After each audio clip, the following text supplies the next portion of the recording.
여기서 보면 성도들이 이제 위아래 꽉 차 있고 잠옷실이 특별히 꽉 차 있는 걸 보면 너무너무 행복합니다.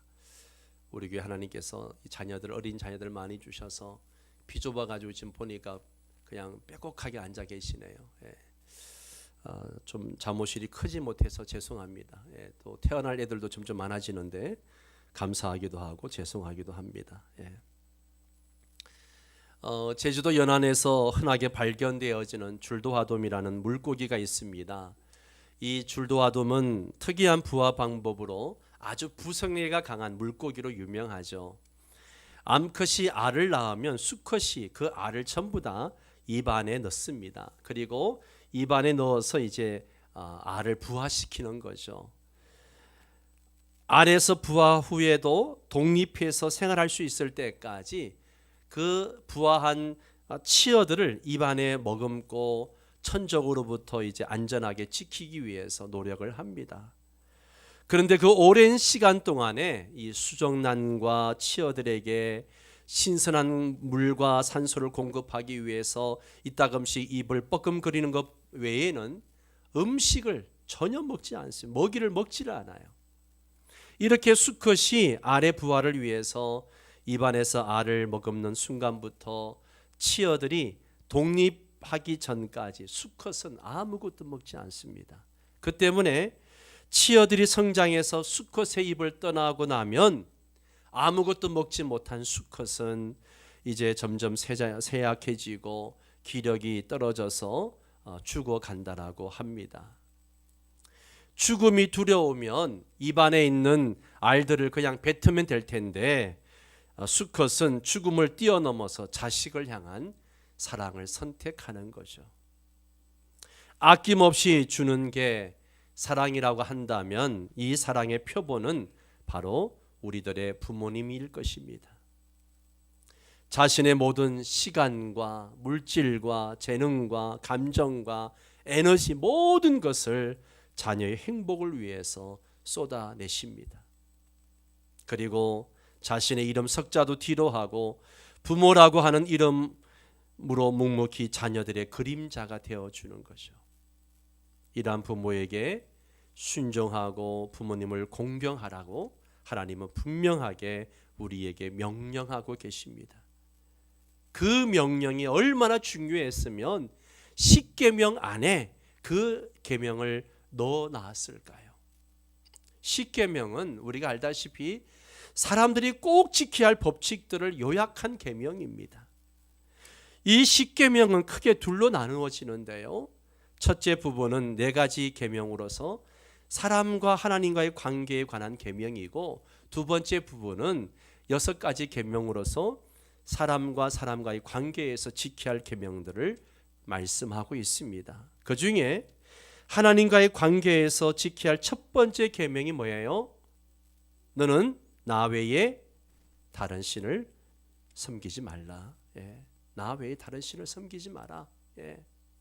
이 계명을 가장 중요하게 여기십니다. 여러분, 우리가 예배의 중요성을 이야기하고 예배 회복을 이야기하는데 왜 그렇게 예배를 강조할까요? 하나님을 예배한다라고 하는 것은 내 마음의 첫 자리에 하나님을 둔다라고 하는 의미가 있습니다. 이 마음이 없이는 절대 하나님을 예배할 수가 없습니다. 그래서 우리가 코로나로 인해서 흐트러진 우리의 예배를 다시 세우고 하나님만을 섬기기로 작정해야 합니다. 아멘. 그리고 사람과의 관계에서 지켜야 할 첫 번째 계명이 무엇일까요? 제5계명, 내 부모를 공경하라입니다. 살인하지 말라, 간음하지 말라, 도둑질하지 말라, 거짓말하지 말라, 탐내지 말라, 이런 계명보다도 더 중요하기 때문에 사람과의 관계에서 지켜야 할 계명 중에 첫 번째로 정한 것입니다. 여러분, 불효는요, 도둑질보다도 나쁜 죄요, 간음보다 나쁜 죄요, 심지어 살인보다 더 나쁜 죄가 불효입니다. 잠언 30장 17절 말씀을 보세요. 같이 읽습니다. 아비를 조롱하며 어미에 순종하기를 싫어하는 자의 눈은 골짜기의 까마귀에게 쪼이고 독수리 새끼에게 먹히리라. 아멘. 여러분, 얼마나 무서운 이야기입니까? 예, 얼마나 무서운 말씀이에요. 불효자에게 대해서는 성경에서조차 저주를 하고 있습니다. 예. 반면 효도하는 자녀에게는 큰 복을 약속하셨어요. 에베소서 6장 2절 3절을 같이 읽습니다. 네 아버지와 어머니를 공경하라. 이것은 약속이 있는 첫 계명이니 이로써 네가 잘되고 땅에서 장수하리라. 아멘. 아멘. 여러분, 여러분이 잘되고 땅에서 장수하기를 원하십니까? 복도 싫고 장수하기도 싫은 모양이죠. 예. 여러분, 복되고 장수하기를 원하십니까? 예. 부모님께 효도하십시오. 부모님은 기다려 주지 않는다라고 이야기하잖아요. 그죠? 예. 내가 효도하고 싶은데 부모님 떠나고 계시면 정말 부모님께 효도하지 못하고 늘 죄송하고 죄송한 마음밖에 없는 거죠. 지금 내가 불효자였다면 하나님의 형벌을 두려워해야 됩니다. 속히 회개하고 효도할 수 있어야 합니다. 효자였습니까? 장수의 복과 잘되는 복을 주실 것이니 더욱더 효도하시기 바랍니다. 인류의 조상 아담에게 몇 명의 자녀가 있었는지 알 수 없지만 정확한 이름이 알려진 아들은 3명의 아들이 있었습니다. 가인과 아벨과 셋이라고 하는 3 아들이 있었습니다. 이 3 아들은 너무나도 다른 모습의 아들들이었습니다. 오늘은 우리는 이 3 아들 중에 나는 어떤 자녀이고 또 어떤 자녀가 되어야 할 것인지를 3 아들을 함께 살펴보면서 우리가 어버이 주일에 내가 어떤 자녀가 되어야 할 것인가를 함께 생각하고 또 결단하기를 원합니다. 첫 번째는 불효자가 된 가인입니다. 3 아들 모두가 효자였다면 얼마나 좋겠습니까마는 안타깝게도 가인은 불효자 중에 불효자가 되고 말았습니다. 무엇이 불효인가? 가인은 어떤 불효자였는가? 한번 본문을 살펴보고 정말 저와 여러분은 가인과 같은 불효자가 되지 말아야 합니다. 첫 번째는 신앙의 실패자는 불효자입니다. 뭐가 불효자라고요? 신앙의 실패자는 불효자입니다. 5절 말씀을 볼까요? 가인과 그의 재물은 받지 아니하신지라. 가인이 몹시 분하여 안색이 변하니. 자, 창세기 4장은 이제 에덴 동산의 시절이 끝나고 에덴 동산에 쫓겨난 아담의 가족들이 살아가는 이제 이야기입니다. 그 중에 가인과 아벨의 제사 이야기가 나옵니다. 가인은 농사를 짓는 사람이었기 때문에 곡식 중에서 제물을 골라서 하나님께 드렸습니다. 아벨은 양을 치는 사람이었기 때문에 양의 첫 새끼를 하나님께 드렸습니다. 속죄제를 드린 것이 아니라 하나님께 감사제를 드린 거예요. 그런데 문제가 생겼습니다. 아벨의 제사는 하나님이 받으시고 가인의 제사는 받지 않으셨다는 거예요. 우리는 여기서 하나님이 받으시는 예배가 있고 받지 않으시는 예배가 있다는 사실을 기억해야 됩니다.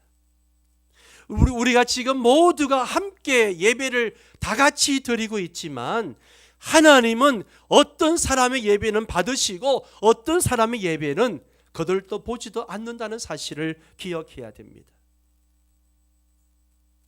어떤 제물을 하나님이 기쁘게 받으시고 어떤 제물은 하나님이 가증히 여기실까요?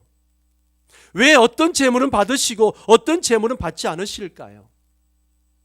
제물의 문제가 아니라는 겁니다. 예물을 많이 드린다고 받으시고 적게 드린다고 안 받으시는 문제가 아니에요. 하나님은 제물을 문제 삼으시는 것이 아니라 지금 제물을 드리는 사람에게서 문제를 찾으십니다. 하나님은 가인의 제사만 받지 않으신 것이 아니라 여기 보면 가인과 그의 제물은 받지 아니하신지라 그랬습니다. 가인과 그의 재물이라고 분리해서 말씀하십니다. 가인은 그냥 땅의 소산 중에서 재물을 드렸습니다. 그냥 쓰던 것 중에 드렸을 겁니다. 하나님은 출애굽기 23장 19절에서 이렇게 말씀하셨습니다. 같이 읽을까요? 네 토지에서 처음 거둔 열매에 가장 좋은 것을 가져다가 너희 하나님 여호와의 전에 드릴지니라. 아멘. 이 말씀에 보면 네 토지에서 처음 거둔 열매에 어떤 것? 가장 좋은 것. 가장 좋은 것. 하나님이 짐승의 제물은 받으시고 곡식은 가치가 없으니까 안 받으시고 이게 아니에요. 아니에요. 하나님은 구별하여 가장 소중히 드리는 정성과 사랑을 받으시는 겁니다. 재물보다 중요한 것은 바로 사람의 마음이에요. 사람의 마음, 우리의 마음이 중요합니다. 예배를 드릴 때 우리의 마음이 중요한 거예요. 우리의 마음이 중요한 겁니다. 하나님은 정성 없이 드리는 재물은 받지 않으십니다. 우린 여기서 예배와 예물의 중요성을 깨닫게 됩니다. 여러분은 예배와 예물을 드릴 때 어떤 마음으로 드리십니까? 어떤 마음으로 드리세요?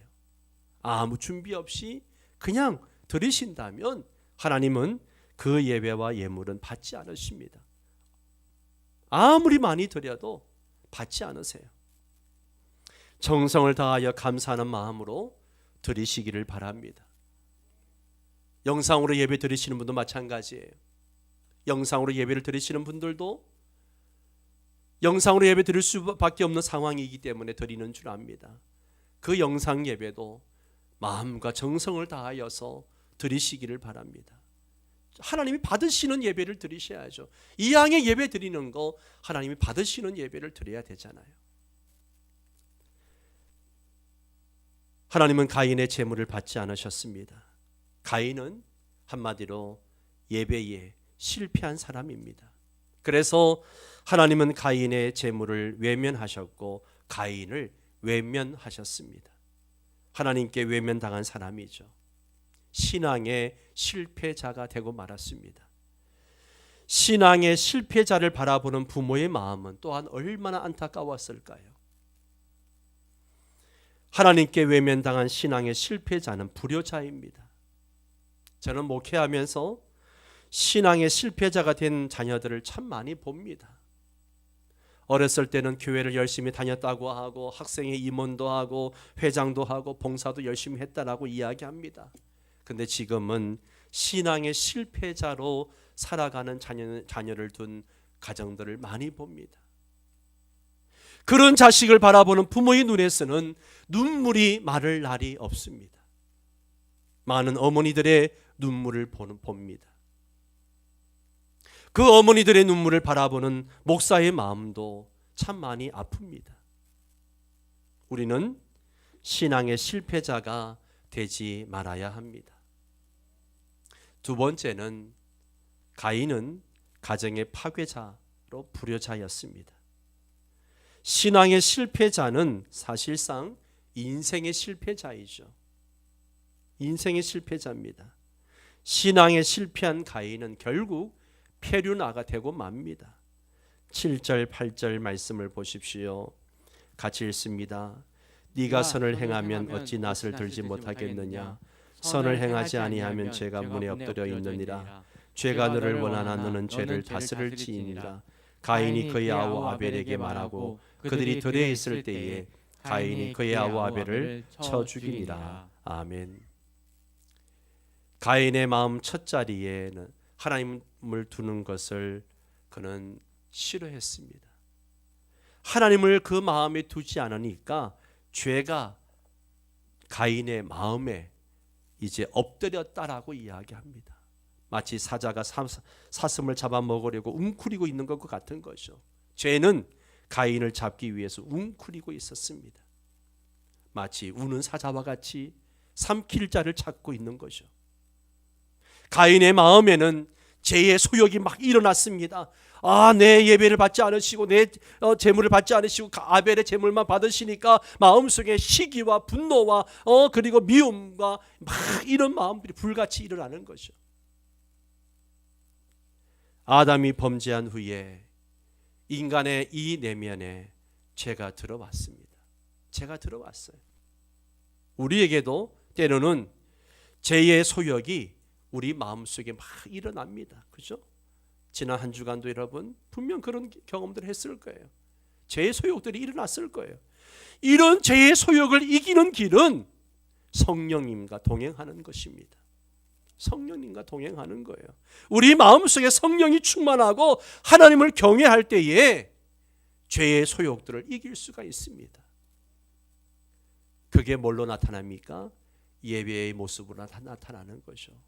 하나님을 경외하는 것은 예배의 모습으로 나타나는 거예요. 우리는 죄를 다스려야 합니다. 마음의 첫자리에 하나님을 두고 우리의 몸과 마음을 하나님께 드려야 합니다.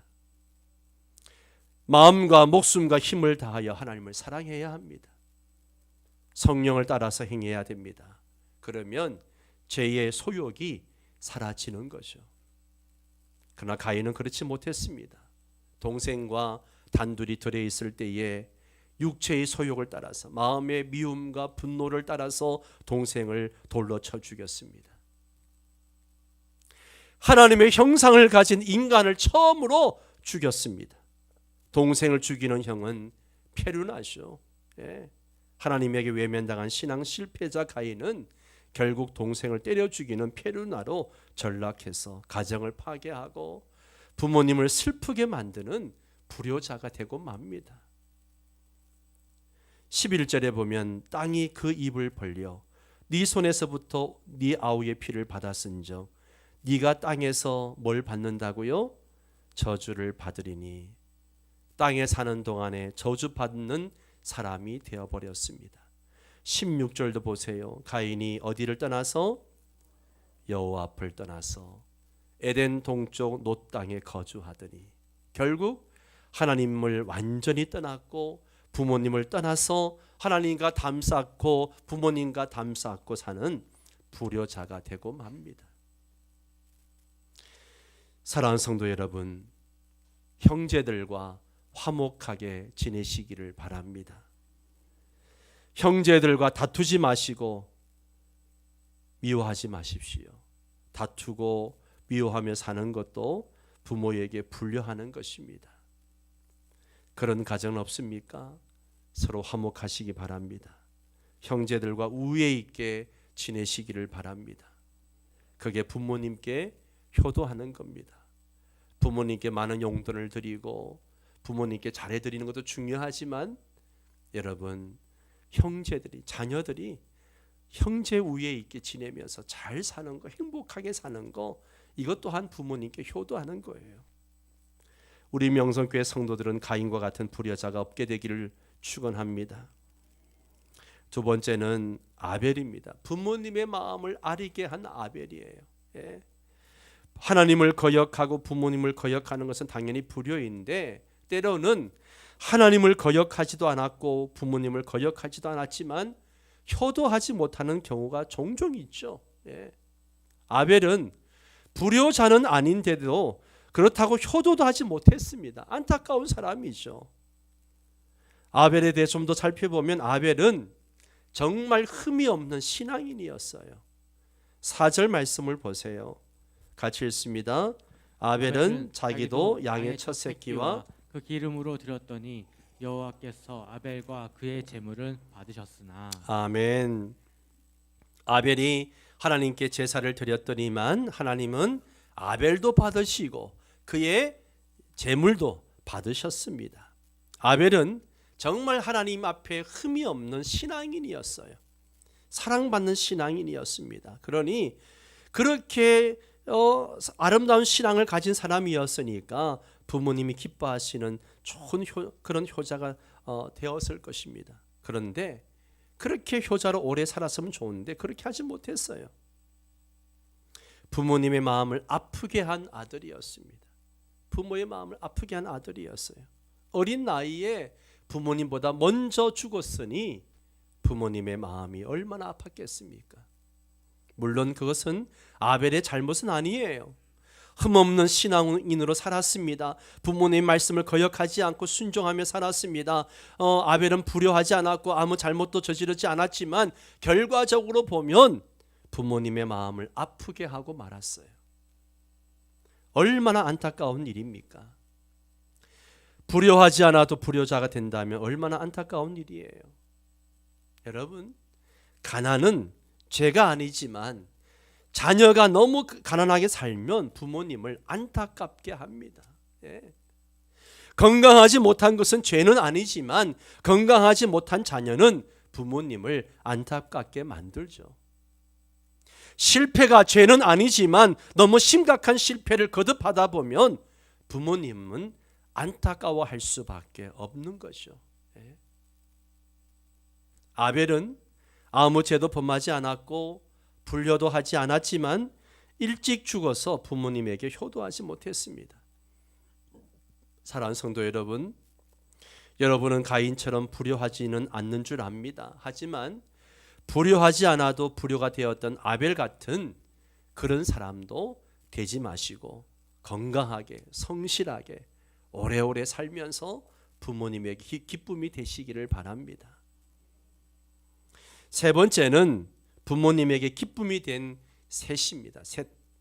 셋은 불효하지도 않았고 불효가 되지도 않았고 진정 부모님이 좋아하는 효자가 되었습니다. 우리 명성교회 성도들은 바로 이 셋과 같이 그런 효자, 효녀, 효부들이 다 되시기를 축원합니다. 셋은 어떤 사람이었는가 하면 하나님의 선물인 아들입니다. 아담 부부는 두 아들을 다 잃었어요. 불효자 가인은 하나님을 섬기는 일에 실패하고 지 동생을 죽이는 살인자가 되어서 하나님을 떠나고 부모님을 떠났습니다. 아벨은 성실한 신앙인이었지만 원치 않는 죽음으로 부모의 마음을 아프게 했습니다. 아담 부부는 기쁨을 잃고 아마 한탄하면서 살았을 겁니다. 그때 하나님께서 아담 부부를 위로하시기 위해서 세 아들을 주시는데 바로 셋을 주십니다. 25절 말씀을 함께 읽습니다.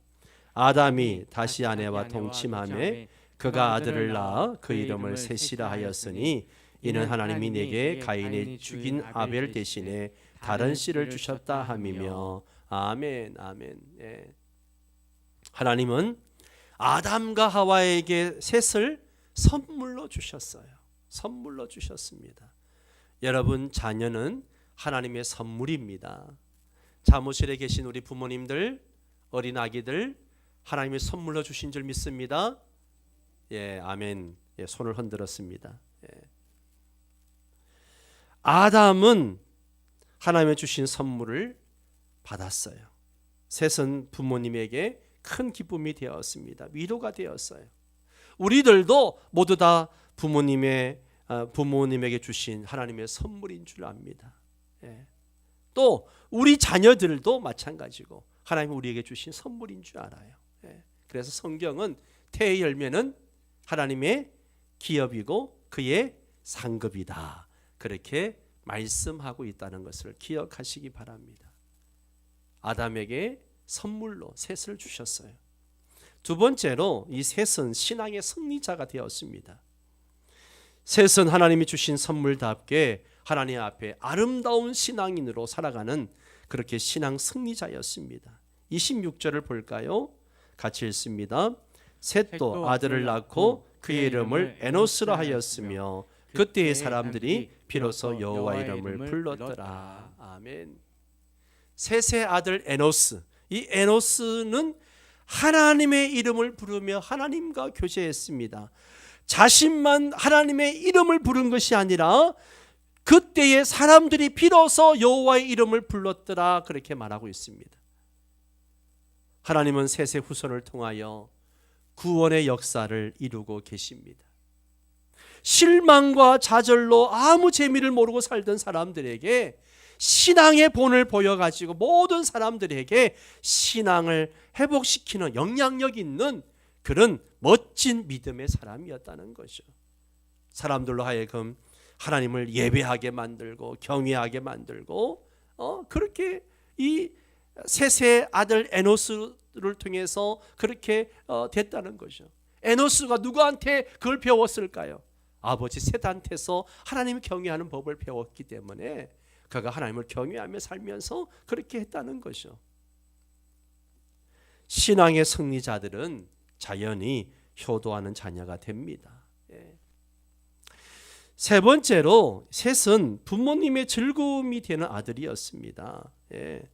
하나님이 주신 선물로 주신 이 아들이 신앙생활을 잘하니까 주위 사람들까지 막 신앙으로 이끌었으니 부모님이 얼마나 대견스럽고 기뻤을까요? 여러분 창세기 5장 3절 말씀을 보세요. 같이 읽습니다. 아담은 130세에 자기의 모양 곧 자기의 형상과 같은 아들을 낳아 이름을 셋이라 하였고. 하나님과 부모님께 죄를 짓고 떠나버린 가인은 부모의 마음을 비참하게 만들었고요. 효도 한번 제대로 못하고 어려서 죽은 아벨도 부모의 마음을 아프게 만들었지만 셋은 하나님의 선물로 태어나가지고 신앙생활을 잘하고 그리고 주변 사람들에게도 신앙의 영향력을 끼치면서 부모님을 기쁘시게 해드려가지고 부모님이 그 셋을 볼 때마다 아이고 내 새끼 내 새끼, 그 성경적 표현을 하면 내 형상을 닮았다, 내 형상을 닮았다, 나를 닮았구나, 나를 닮았구나, 그렇게 할 수 있는 효자가 되었다는 것이죠. 여러분은 모두가 부모님을 닮은 줄 압니다. 부모님을 닮았어요. 그렇다면 부모님의 마음을 기쁘게 해드려야죠. 그렇죠? 우리 모두는 부모님의 형상을 담고 이 땅에 태어났습니다. 그렇다면 당연히 부모님의 기쁨이 되어야 합니다.